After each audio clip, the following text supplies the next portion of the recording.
Hey Asad, great to talk to you again. You are literally the most remarkable person I know. Just all the contributions, all the continuing um, impact you're having in the field of science, but also in philanthropy and leadership and innovation. I mean, just really everything you're doing is making such a big mark on history and on the betterment of the world and for the betterment of all. So thank you for coming in and doing this update interview with me. Thank you so much, Steve. It's always a pleasure to engage with you, considering the depth and breadth of the things that you cover. I've enjoyed our last interview, and I'm looking forward to this one as well. So, basically, since we spoke last, needless to say, I continue my efforts in making presentations and keynotes on the convergence of emerging technologies to address the grand challenges that we face in the 21st century. I also continue to give lectures on technology commercialization and uh, and key elements that people need to have in business plans to secure funding and make sure the technologies are recognized. But since we last spoke, um, there are two areas where I've been quite engaged, and I'll cover those for you. The first one is really guiding engineering education and skills development. We hear a lot about, oh, is education worthwhile? And with the amount of debt that it accumulates, should people really be paying that much attention to education? Well, these are two different issues. Education is absolutely a necessity. And if we don't focus on it carefully, I can't see how we can maintain a leadership position in the world. The cost of education, of course, is another thing that our nation needs to address, and we need some realistic people to really see what's going on here, especially the colleges that have tremendous amount of endowments who can really help out in this area. But when we look about, we try to understand, what are the challenges in guiding engineering education and skills development. I'd like to mention to you a symposium that we had in June. It was a Quad Academy symposium that is organized by our National Academy of Engineering, the UK Royal Academy of Engineering, the Canadian Academy of Engineering, and the Australian Technology, Science, and Engineering Academy. And the forum was spread over 2 days and had different blocks. It was called an Ideas Forum, Design and Delivery of Large Engineering Projects. And the session in which I was participating was Guiding Engineering Education and Skills Development. And perhaps I can cover some of those points that I raised that I think were appreciated by the rest of the panel and that might be of interest to you. Um, in today's really rapidly changing environment that is driven by unprecedented advancements in technology, Fortune 500 companies need data storytellers. That is, individuals that understand data science and machine learning at the algorithmic level and can translate, process, and visualize that data into actionable, explainable strategic insights. The former is being taught at a plethora of universities, boot camps, executive education modules, and MOOCs. The latter, however, is a highly scarce skill in the supply. And I think that's very important for us to recognize. Upskilling is a critical challenge that companies are facing across numerous industries. Many companies like Guild Education and Degreed have stepped into this space to incrementally fill this gap successfully. The challenge is that companies don't know exactly what skills they need or are unable to react quickly enough to rapidly changing market trends in determining talent needs, making these short course boot camp style solutions suboptimal. This is where I think universities must fill the void to adopt what I would call subscription models for their alumni, who can re engage with knowledge periodically throughout their lives and become exposed to the latest technology trends, basic skills in those trends, and systems thinking to decipher the implication of those trends. If you look at the K through 12 STEM educational pipeline, it is currently bifurcated by solution type. Necessary changes to the in-class curriculum, connectivity, and infrastructure to effectively teach engineering and science principles are perceived as political, while creative, novel, and technological innovations that enhance the pipeline outside the classroom is where Silicon Valley and venture capital infusion lies. InSpirit AI and Strive Education are two of dozens of startups rethinking mathematics and computer science training outside the traditional classroom. This bifurcation is creating even greater inequities in society. The access and adoption of EdTech solutions by upper middle class families are happening at a much faster rate than process changes to the traditional school systems. In short, the rich are getting richer with knowledge. The concept of digital citizenship needs to be taught at the K to 12 level. And this is a very important thing that we have to do.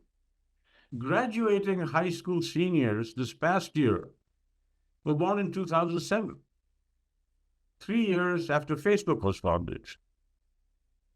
I mean, when you think about it, during that time, we have seen the explosion of mobile devices, app stores, 5G, social media, autonomous vehicles, the digitization of human connection, and the ubiquity of machine learning through greater computational processing.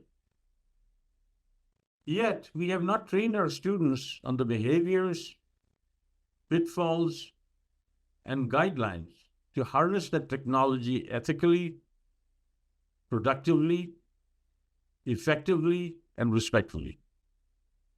It is analogous, I think, to giving a student from the baby boomer generation an expensive sports car on his or her 16th birthday without any driver training. Next, I think there must be an acknowledgement of the jurisdiction for AI's role in the classroom. Artificial intelligence and machine learning are very effective tools to aid teachers as digital assistants. But at this stage, they're incapable of replacing the pedagogical rigor that is associated with direct student interaction. AI and machine learning can aid in basic grading of deterministic assignments, take attendance and flag performance of lags and spikes to free up educators to have greater bandwidth to transfer knowledge. However, the transference of that knowledge still needs to be human to human, as this current iteration of AI is simply sophisticated pattern matching without the accompanying inference models of the world it resides in. That is, physical laws, causality, intentionality, etc. There certainly needs to be a greater emphasis on training STEM teachers in K through 12 education. While private schools in my area, for example, Los Angeles, such as Harvard Westlake, Crossroads, and others, have excellent science and mathematics teachers, the public schools are severely disadvantaged in this area. Universities, community colleges, governmental agencies, and professional engineering societies need to develop a cohesive strategy to create a pipeline of well-qualified and trained STEM teachers. The K through 12 education curriculum, I think, needs to be revamped in several areas. As an example, students should first be exposed to the applications of technology and inspired by them prior to instilling the fear of mathematics and physics. I mean, if you look at it, these students come in class, we throw equations at them, we throw differential equations and calculus and all these things, scare them, and then we wonder why they're not inspired. If we did it the other way, where we actually could inspire them with different technologies, show them where they're used in space and mobile phones, things they cannot do without day-to-day life. Get them excited and then stress upon them. That's not something easy to accomplish. You have to be dedicated. It's a difficult field, but it's very rewarding. I think that would work so much more effectively.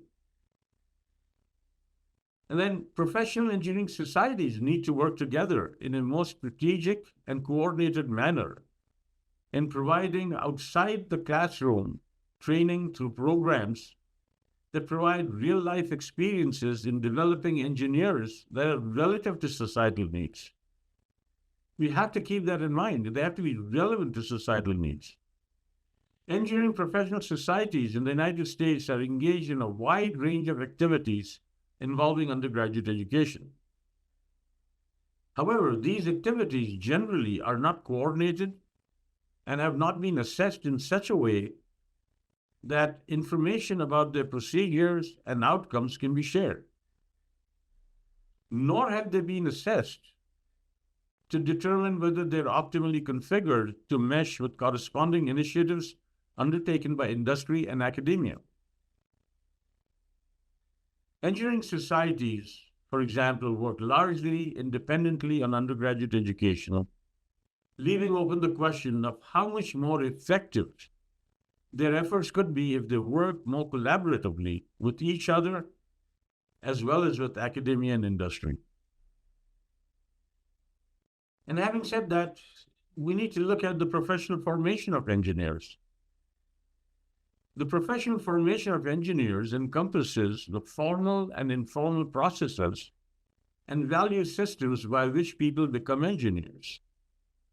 And some of the elements include introduction to the profession at any age, acquisition of deep technical and professional skills, knowledge, and abilities in both formal and informal settings and domains, development of outlooks, perspectives, and ways of thinking, knowing, and doing, development of identity as an engineer and its intersection with other identities, acculturation to the profession, its standards, and its norms. And having said that, let's discuss for a moment the roles of professional societies. Professional societies are involved in all these elements. An example is that of the T-shaped engineer, who combines both breadth and knowledge and depth of expertise, or the ability to apply knowledge across situations, as well as function and disciplinary skills. In order to develop breadth, students need an understanding of how their field interfaces with other fields. They also need skills such as communication, critical thinking, metacognition, and leadership. Students with these abilities have the potential to become adaptive experts, able to restructure knowledge depending on the situation. Professional societies can help establish the norms and expectations that build such expertise. Societies also influence thinking about diversity, including not just the representation and presence of diverse people, but the inclusion of diverse perspectives, knowledge of different social identity groups, and consideration of social justice, including power, privilege, and oppression. Engineering is a socio-technical profession, not just a technical profession, involving non-cognitive factors such as motivation and self-regulation, as well as cognitive factors. Educational success often depends on social connections with communities, families, and social groups.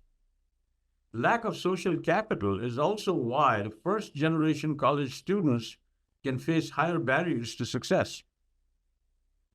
These are all factors in the broad ecosystem of engineering education. The traditional way of doing engineering has been to solve specific problems. This approach to engineering may be why longitudinal studies have found that belief in the importance of engineering's impact on society gradually diminishes among engineering students. Some education programs are countering this approach and trend by focusing on the humanitarian and social justice aspects of engineering. And finally, professional societies are part of all these opportunities because they have the ability to impact the field broadly, not just within a single institution or a single classroom, but in general, overall. And that, I think, gives you an idea, Steve, of the thoughts that I shared at this forum, which was organized by the Quad Academies. And with that, I'll turn it back to you. So you have this coming together of all of these different engineering communities, societies from around the world to discuss how can we move forward in a thoughtful way to ensure that engineering is going to be practiced and it's going to be, the education system is going to be transformed to ensure that that practice is done in a thoughtful way and it definitely embraces all of the factors that you mentioned. Were you able to then create some kind of working group to continue this work and to shape, for example, the IEEE, which is an engineering organization, or other engineering organizations? As you know, this section that I was part of was one of the major sections of the overall symposium, which was an ideas forum, the design and delivery of large engineering projects. Right. The general consensus was, you know, what do we do to make systems more resilient? How do we make them more effective? How do we make sure that they're more reliable? How do we make sure they're cost effective and they're serving the needs that we really intended for them, and education of engineers, the talent, the skill set that we need is very important, and that's impeding a lot of this. So to answer your question, each of the academies has their own initiatives in this area, but the purpose of this whole forum was to bring them together and make everyone realize that we all have similar issues and similar concerns going forward, especially with regard to the skill sets that we need. And how can we work with professional societies? In the past, I've worked on programs where we brought the National Academy, IEEE together on, you may remember, it was a very big forum and workshop in Washington called The Role of Professional Societies in Undergraduate Engineering Education. And the recommendations that we came up over there, some of them like having grand challenges competition, having schools participate in different competitions that are actually relevant to the challenges of the 21st century. They were very well received. Several universities adopted them and several companies adopted them. So yes, we are looking forward to continuing this dialogue with professional societies and within these academies and making sure that we sort of leverage on the best practices of each other to make it a very effective ongoing effort. It's interesting. I mean, you're also mentioned, ensuring that teachers are properly trained in the K-12, in STEM, but there is a Computer Science Teachers Association. It's actually a subset of or used to be part of the ACM, but it's an independent organization, and it represents about 20 to 25,000 teachers, and maybe some kind of collaboration between, some of the initiatives you're doing with that group would be of value. I can do introductions. I'm just kind of brainstorming live with you. No, I think that's a wonderful idea. Steve, this is something where we need people such as yourself that have very broad exposure to different societies and communities to present us with your valuable suggestions, because this is how we will evolve into a more effective forum. Okay, so I can do that post our interview. Sure.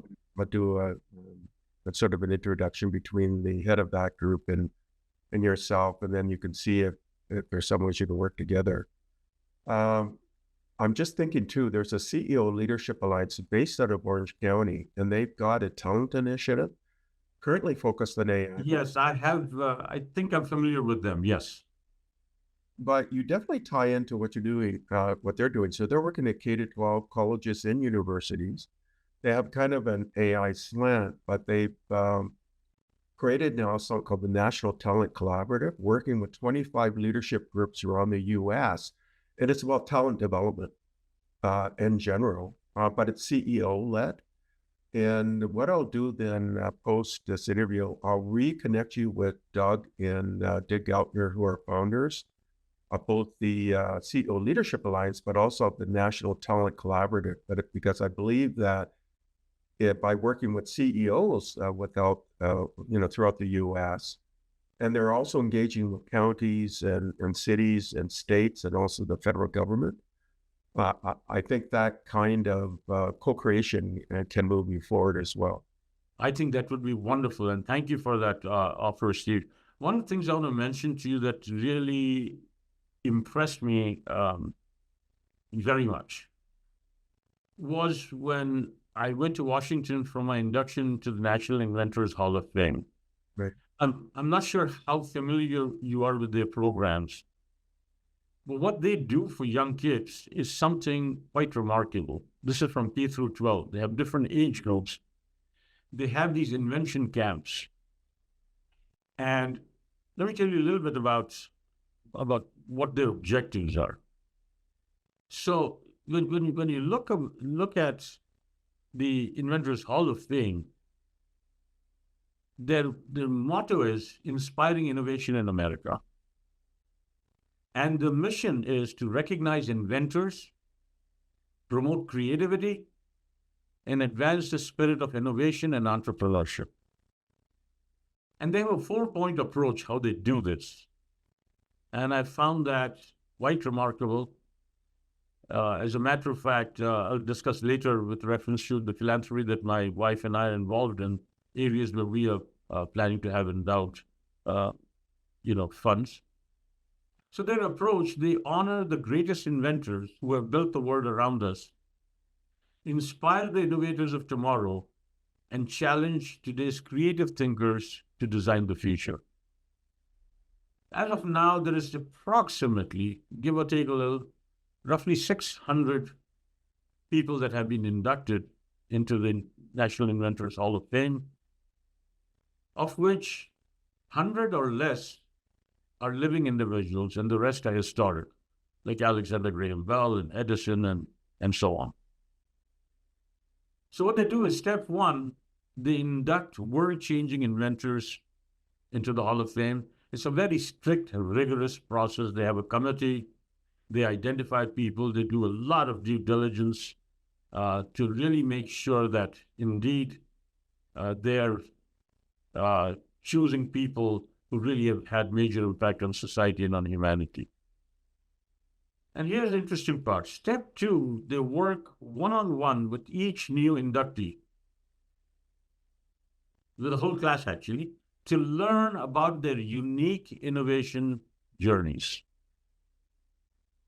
They then go to step three, which is they infuse the inductee stories, insights, and passion into their STEM education programs. And then step four, they help tomorrow's innovators realize their potential through impactful hands-on experiences. Basically, the educational programs lead children to become confident, creative problem solvers. And in communities across the country, qualified local educators lead hands-on STEM experiences in inclusive, collaborative environments, promoting friendship, resilience, and an innovative mindset. In our induction ceremony, they had several of these young kids who were current members of what they call Camp Innovation or Camp Invention, and some of them passed. And these camps are held all across the United States for different age groups. And they bring these inventors who've been inducted to inspire them, to talk about the things they've done. And as you can imagine, what the challenge is to take complex ideas and bring them to some very, very understandable languages for these K through 12 students, especially the really younger ones. I was asked to explain, well, first of all, I was inducted for my contributions for the MEMS gyroscope for aerospace and automotive, but actually a little bit more than that. My citation, basically, if I'm not mistaken, read, in recognition of an innovation that has contributed to the nation's welfare and the progress of science and useful arts. And 3 patents were cited. One was the velocity deception apparatus, which was for electronic warfare. One was an angular position sensor with inductive attenuating coupler, which was used for angular motion and for automatic cars and autonomous car steering wheels. And the third was silicon inertial sensors formed using MEMS. So I was asked by one of the program directors, how do I explain to these people what is MEMS and what is this gyroscope and how does it do it? So I had to essentially tell her to bring the students out, explain to the students that MEMS is an integration of mechanical and electrical things. Large things can be made very, very small. For example, something as big as the microwave oven can be made the size of your nail. You can do batch processing. You can make many of them at a time with very low cost.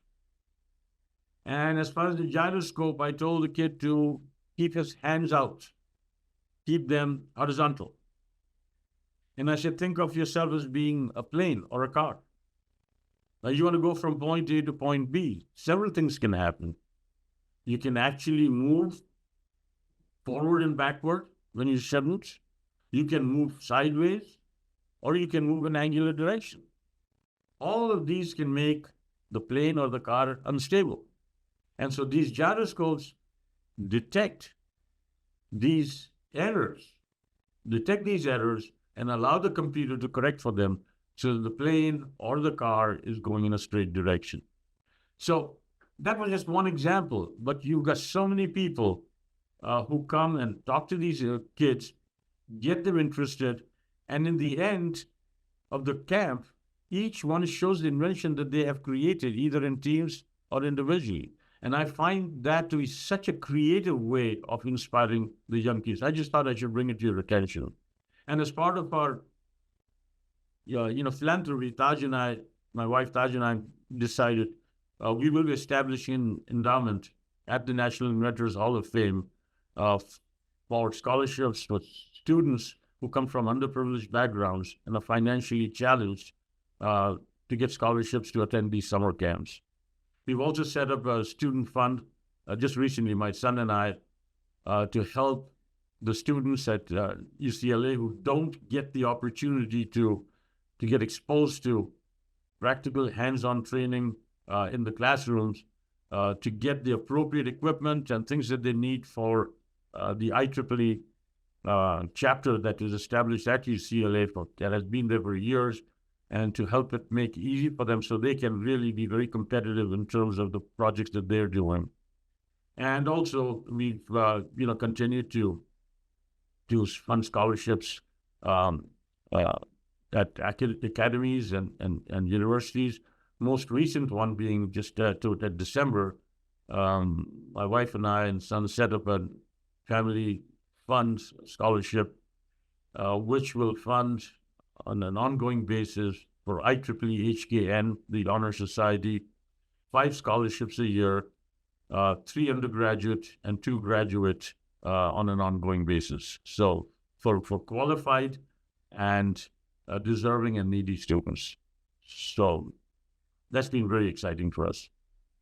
I mean, that's remarkable, contributions and very inspiring. And because you're helping the youth of tomorrow, and including making sure that those are underserved are going to be incentivized and creating pathways for them. I'm really curious now. You mentioned about the National Inventors Hall of Fame, of which you were an inductee in 2024 for your remarkable history of contribution in invention, and then you've endowed all of these, for youth development and so on. Let's say there's a school out there, a K to 12 school that wants to somehow contribute students or to these boot camps and things like that. Or let's say they want to take some of the curriculum, as you mentioned, when you get inducted, they want to they have this kind of model of how you did the innovation. They're going to take that insight and learnings to produce curriculum that helps youth and their invention path. So let's say there's a community out there or a school out there that wants to engage in some way. How do they do that? Do they go to the National Inventors Hall of Fame or? They have a website, the National Inventors Hall of Fame, with all their programs listed. But you know what might be very helpful, Steve? I will make an introduction between you and Rini Paiva, who's the Vice President, Executive Director of the National Inventors Hall of Fame, extremely knowledgeable individual. And she is the one I'm working with directly for setting up this endowment. And she can guide or provide you with the information that you can provide to these schools that are interested in sending their students to these camps.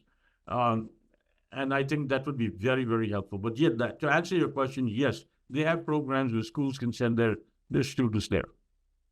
Okay, that's really interesting. And then maybe what I could do is I'm working with WITSA right now, which is the World Innovation Technology Systems Alliance. It actually represents over 90% of the global IT industry. And they have all sorts of programs. So maybe there's a way that this organization can cooperate with the National Inventors Hall of Fame. And again, to empower young people, right, in innovation and invention. The nice thing is it's very translational. So it's not just research, but it's doing something really useful with it, right, for the betterment of society. Yes. So, which is, it really fits into your program. But there's probably, I'm just thinking of maybe 10 other organizations that could be a good fit. So yeah, actually an introduction would be very, I shall do that today, hopefully in the next couple of hours, because then I've got to go on a liquid diet to prepare for my colonoscopy tomorrow.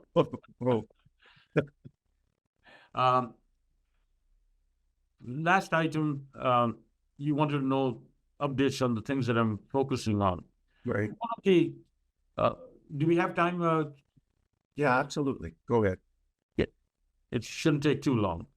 Next item that I wanted to bring up was, I'm working with 2 or 3 colleagues at the National Academy of Engineering, and we're working on putting together a prospectus for, once again, a Quad Academies virtual forum.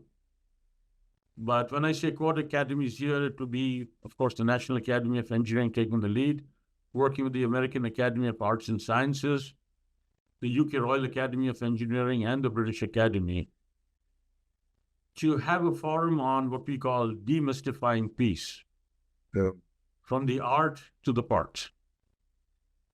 And just to kind of provide you the context of why this is important to us, the engineering profession and the etymology of the word engineer has deep entanglements with war. Military engineering is largely considered to be the oldest branch of engineering. Early engineered artifacts include fortifications and weaponry that played central roles in the rise and fall of ancient empires. And indeed, the first American engineering school was the U.S. Military Academy at West Point, which was founded in 1802. In the late 1990s and the early 2000s, studies estimated that between 30 to 60% of all U.S. engineers were involved in full or part-time military research. In 2023, the Russo-Ukrainian War and the Israeli-Palestinian War are raging.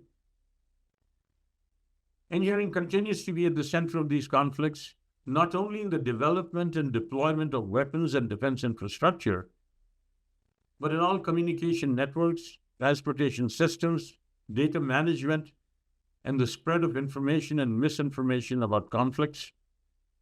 For instance, the Russian invasion of Ukraine unfolded in real time through social media, dubbed the first TikTok war.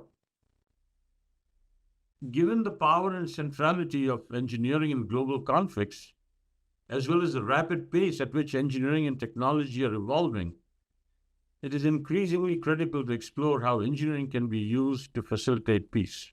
That is the motivation that myself and one other individual at the NAE were inspired by in order to go ahead and get a couple of more people involved, try to work a prospectus for this forum.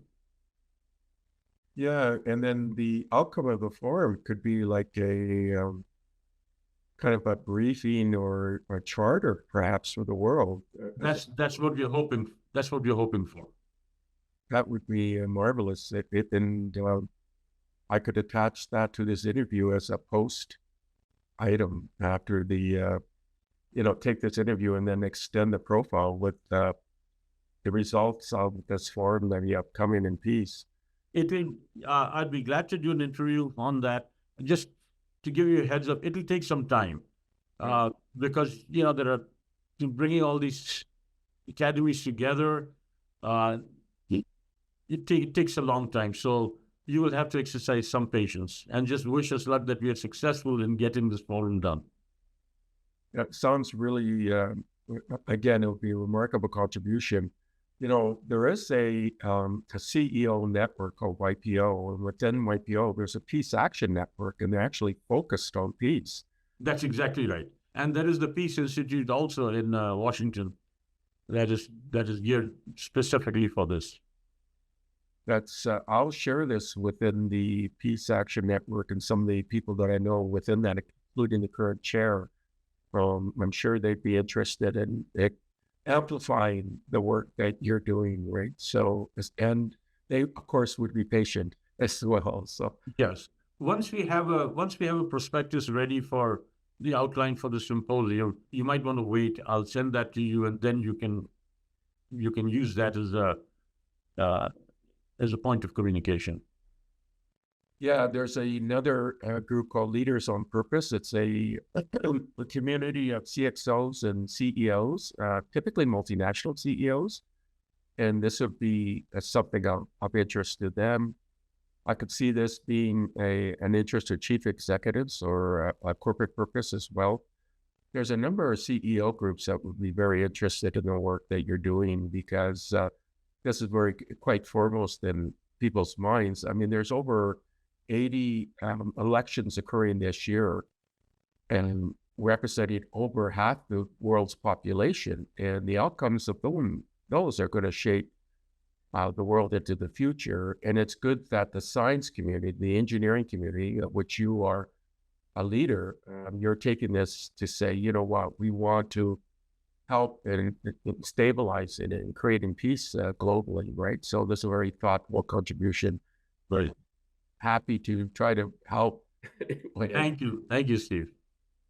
Well, that just about covers some of the important things that I've been working on, in addition to my regular responsibilities, guiding research at UCLA. And as a matter of fact, just came back from Switzerland. Was invited by EPFL to spend a week there giving lectures and reviewing the research programs. I was supposed to do this in 2020, right after my son's wedding. But as you know, we got hit with the COVID, so we had to reschedule the trip, and finally we made it happen. So we just got back 2 weeks ago from Switzerland, a very productive trip. Yeah, I mean, there's a lot going on in Switzerland. In fact, I have a lot of colleagues in Switzerland, so that's, again, remarkable what you're doing. I should mention, since our last interview, you also got the Prince Phillip Medal. Yes, that was quite a remarkable thing. The ceremony was held at the historic Drapers Hall. It's got an amazing history of several hundred years, and the medal was given to me by Princess Anne, Her Royal Highness, and she sat on the table with me and my wife, and just a wonderful, remarkable lady, very easy to talk to, very interested in technology. It was just amazing experience. It was like you'd gone back into time. It was so different than the ceremonies we have. Very, very different. I know that we did the interview and then you were preparing for it. So Yes, yes, and you were I know you were humbled by this great honor, right? So absolutely, absolutely. It was a very humbling experience and a memorable one as well. yeah, and since then you got the IEEE George F. McClure Citation of Honor. So That was the IEEE USA. Yes, that was for service, and then of course the what was it? The Washington Academy of Sciences, um, the Distinguished Career Achievement Award, and something very close to my heart was the UCLA Professional Achievement Award, which is very interesting. Um, I have received every award of UCLA Engineering, Alumnus of the Year to Lifetime Contribution to the Departmental Distinguished Alum, and so on. But 22 years ago, I had received the Professional Achievement Award from UCLA. And they decided to give it to me again for a second time. And it was just absolutely remarkable. And the ceremony, they did something which was, uh, I, I don't know how to explain it, but it was surreal. Uh, it was held on the terrace of the Luskin Conference Center, beautiful location. The chancellor was supposed to give me the award, but as you know, with the things that were happening on campus, they decided the chancellor should not be there at that point. So the vice chancellor was going to give it to me, who sat at the table with us. And when they called me to come up to stage, they showed a video that prepared, about my background. And the next thing I see is my son Jamal coming up to the stage. And I just could not believe it. This was cool. They had planned this a long time ago, and apparently the vice president and the director of UCL Alumni Association said, he's got every award that we have. What can we do to make it special for him? And Jamal and I are known as the father-son team at UCLA, who are extremely involved, the only father-son team. And so it was kept a secret. My wife knew about it. Jamal knew about it. Everybody there knew except me. And so and he's on the foundation board of UCLA as well. And he's two-time, he got 2 graduate degrees from there. So they had him come and introduce me for the award. And I thought that was so special. I couldn't thank them enough. Yeah, that would be quite touching, right? Your heart would be just so warm with that. Well, it was amazing. And of course, the other 2 things that happened was I went to receive my John Fritz Medal. John Fritz Medal, actually, if you look at its history, it was established in 1902 by the friends of the great engineer John Fritz as the highest award in the engineering profession. And according to the American Association of Engineering Societies, it was described as the Nobel Prize for Engineering. It was given to me for seminal and pioneering contributions to the development and commercialization of innovative sensing and systems technologies, distinguished research leadership, and service to the nation. Now, AAES actually stopped its operations during the COVID period after all these years. And so it was taken over by the Society of Mining Petroleum Engineer, SME, because John Fritz was very, very big into this area. And so I went to Arizona to the SME annual convention to receive my award. And that was very special as well. And the other thing was I had an invitation as a distinguished visitor to come to Arizona State University to give a couple of lectures on technology commercialization. And that went extremely well, considering that what's happening in Arizona is quite revolutionary with the CHIPS Act, not only the $58.9 billion or whatever that President Biden allocated, but with TSMC, Intel, AMD, all told, the investment in Arizona is now over $300 billion towards the CHIPS Act and semiconductor manufacturing. As a matter of fact, TSMC, this is something really remarkable, has told Arizona State University, or I think they've already signed a contract, or they're in the process of signing a contract, where they would like to get 250 master's students per year for 5 years. I mean, what a great strategic thing for Arizona State University to get top students excited, members of their family, parents excited that they would have jobs, right after they graduate in the same state. Yeah, I mean, it's quite remarkable. In the semiconductor industry, there's actually a labor shortage, right? That's right. That's right. Yeah, and in fact, I think the TSMC investment is what, 40 billion, something like that. Yeah, it is much more than, it's at least 40 billion in Arizona, but then you've got AMD and Intel and the others. Right. The total, the last time I looked was over 300 billion.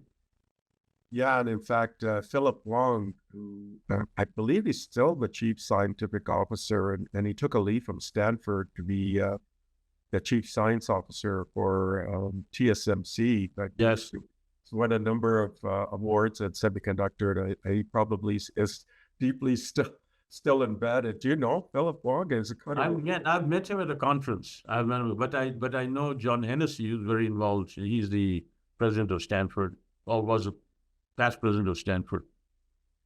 Yeah, John's a great fellow. I could see a lot of kinship between what you're doing, because he has that Knight Hennessy $750 million leadership scholarship at Stanford. He's president emeritus of Stanford, right? John Hennessy and I are both serving on the selection committee for the IEEE Medal of Honor. This, I believe, is a 3-year term. This, I believe, is his last year, and it's my first year. Yeah, and then he's chairman of Alphabet, so which is a pretty good level. Very true. I would say, John and yourself, there's so many things in common in the sense that you're very inclusive. Anytime I reach out to John, I get a response back. He'll make an effort on it, and usually if he can't do something because he's just overbooked or something like that. So, and you're very engaged with community, very responsive, and so the giants in industry and in academia and in invention and impact, you're very inclusive, you're very responsive, and very caring. So it's quite. Thank you. It's always a pleasure working with you, Steve. You're such an insightful individual, and your contributions are just absolutely amazing. And the way you bring this whole community of science and technology together, I don't know how many other people can do it with as much charisma and depth and breadth as you do. So I'm really honored to be again interviewed by you. Well, you're the North Star and the model of the template of which we aspire to, Asad. Now, I'm just going to ask a couple more questions, Sure. and then we'll finish with our interview. So, there's so many emerging technologies, and you're a pioneer in so many of these technologies. So what current emerging technologies do you find the most exciting, and why do you believe they hold the potential to revolutionize their respective fields? And, there's quantum computing, there's a lot of recent developments, AI, machine learning, of course, large language models, environmental innovation, there's chip technologies, even supercomputing. I mean, there's so many different areas that are just escalating. Is there any areas that you think, they're going to have an outsized impact? I always look at emerging technologies with a reference to 3 things. I look at a human being. It's the best engineering model that we can imitate. We have senses through which we perceive the world. We have brain, mind, however you want to call it, that processes that information, and then we do something about it. So sensing, processing, and actuation. I think the big impact is going to come. The continued reduction in the size and cost of sensing technologies using MEMS and nanotechnology, making them even more ubiquitous. 2, is the processing, the continued effort to increase the density of memory chips and decrease their size and cost. And finally, the signal processing side. Now, in decreasing the cost, I mean, we pretty much hit the limits of Moore's law. And so now I think the whole emphasis and where you'll see breakthroughs is in the heterogeneous integration and performance scaling of semiconductor chips. So it's not just going to be the reduction in size of the transistors as we talk about, but how do we package it? What kind of materials we use? What kind of interconnects? So it'll be a holistic thing that can continue Moore's law, but not necessarily by the diminishing size of the transistors of the devices, but the holistic way of how these chips can be from the packaging, connection, thermal efficiency, and so on. And then in that area, I also see quantum being very, very important. I mean, people don't realize how important quantum can be. Today, we detect digital states with transistors, 1 and 0. But to turn on the transistor, shut it off, it's current that flows through. And there's a lot of electrons. Here in quantum, with 1 bit, with a single electron, you can actually get a 1 or a 0. Just think about the reduction in current, reduction in thermal consumption, and the reduction in size. So that is definitely going to be very big. But we have to overcome the instability of the qubits. And that's what people are working on. Until that is done, I don't think quantum will become as ubiquitous as we would like it to be. The reliability and the instability has to be addressed. And people are doing that. And finally, what I discussed with you in the last interview, I look at AI and machine learning today and address it as weak AI. It is still artificial intelligence that is doing pattern recognition, but it is being guided by us.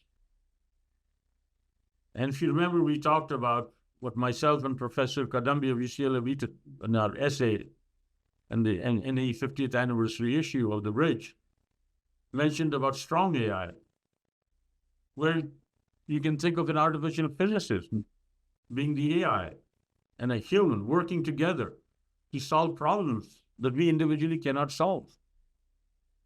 The days of Einstein and Newton are over. Today, to have major breakthroughs. I mean, since Einstein, we haven't had really major breakthroughs in physics, for example.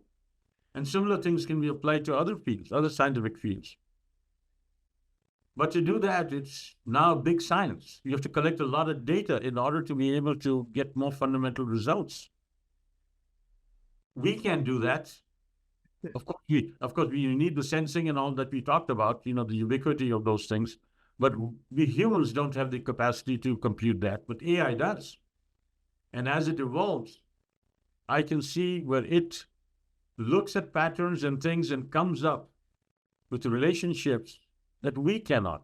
And so the intuition of the human and the computational powers of the AI, which I call, for example, an artificial physicist, working together can solve problems that we have not yet been able to solve.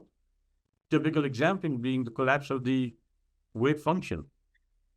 We know that it collapses. A particle can have infinite number of probabilities of different values, but it's not until you make the measurement that the function collapses and its position is then determined. We know it does that, we just don't understand why it does that. We need a lot of data analyzed for that, and that is where AI can reach the next stage. So I think we're going to see artificial intelligence go into a new phase where it will help us solve fundamental problems of the universe, the relationships, physical, chemical, and so on, that we have not been able to do. So those are the 3 areas that I see where we're going to see some major advances. Sensing technologies, computing technologies, including quantum computing, and the whole next generation of AI and machine learning. Well, I can see your engineering colleague, Judson Wong, also believes at all of these areas, right? Because he's an engineer ultimately. Right? Yes.